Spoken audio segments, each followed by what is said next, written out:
Hello বন্ধুরা, আজকে তৈরি হবে ভোলা মাছের ঝাল। তার কিছু মশলা দেখো, এখানে মাছ ভাজা চলছে।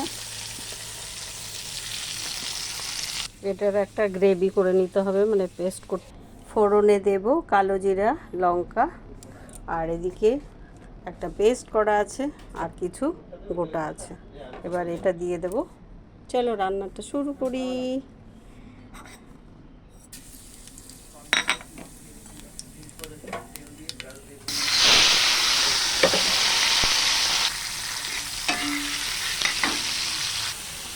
লবণ দিলাম, মশলাটা কষানো হয়ে গেছে। যা রান্না হবে না চেটে পুটে খেতে হবে। আর এখানে আছে সর্ষে, লঙ্কা আর হচ্ছে হলুদ। এটা ঢেলে দেবো ওর মধ্যে।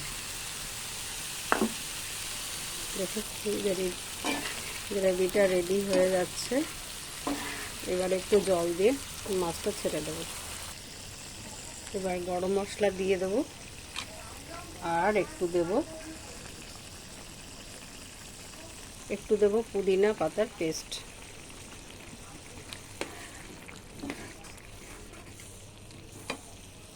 মাছগুলো এক এক করে দিয়ে দিলাম।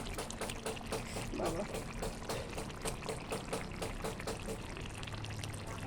আর 3 মিনিট ঢেকে রেখে দেবো, তারপরেই রেডি।